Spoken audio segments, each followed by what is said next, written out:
This is a follow-up to our 121 home gain exclusion post earlier.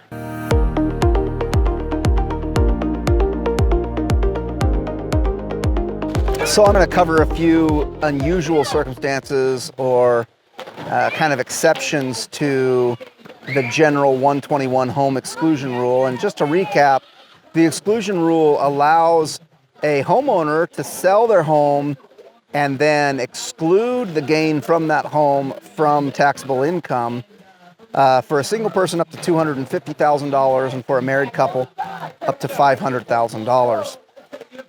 So I just had a client this morning, actually, it's what prompted this video, call, and they asked that they have a triplex that they own, and they've been living in one of the 3 apartments in that triplex, and they've rented the other 2 out.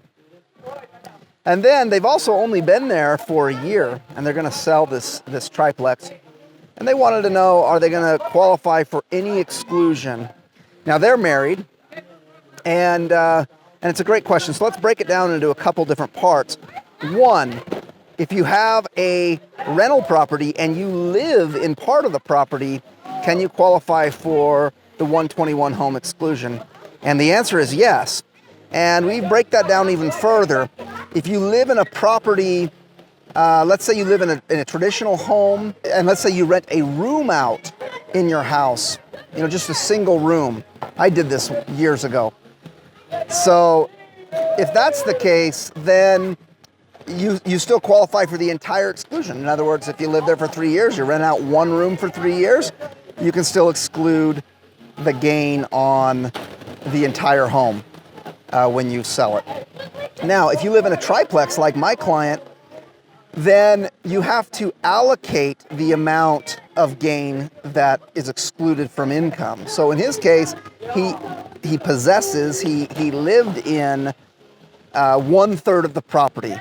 So that's the first piece. If this client had a $100,000 gain on the property, then $33,000 of that gain would be eligible for exclusion from his income. The other would be essentially a capital gain, right? Now, in my client's case, not only did they live in only 1/3 of the property, but they'd also only lived in the property for 1 year.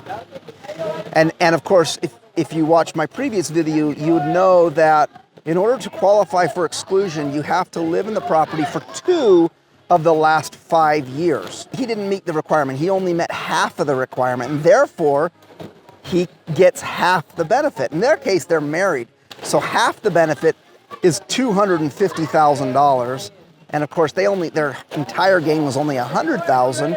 And the part that's eligible for exclusion based on 1/3 occupancy is only $33,000. So in their case, they can exclude $33,000 from income on the sale of this property. There are other unusual circumstances that might happen, especially if maybe you're divorced, or maybe if you get married and one spouse lives in a property and the other didn't. So let's talk about that. Often this happens.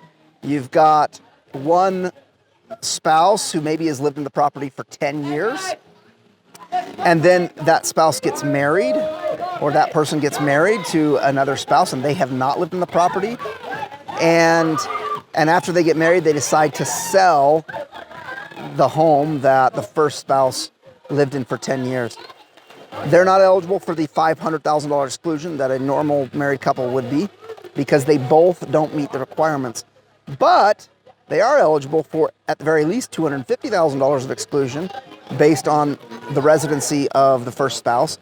And if the second spouse lived in the property for any amount of time, let's say they got married in June and they lived there for half a year and sold it on January 1st, then the other spouse also will qualify for some amount of exclusion.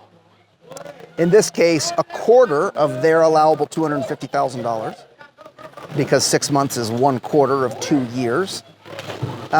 So long as that second spouse hasn't already used this exclusion benefit in the past 2 years.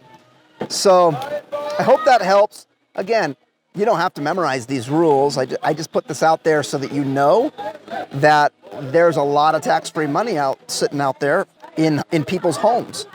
And Just be aware of that. If you're selling or thinking about selling, call me up. We can talk about it.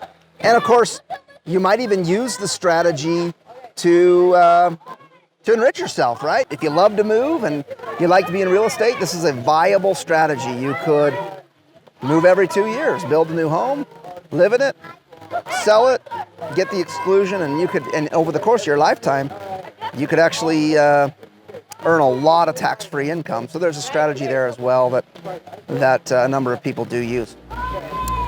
It's a pleasure to bring these to you. I hope you enjoyed them. Thanks.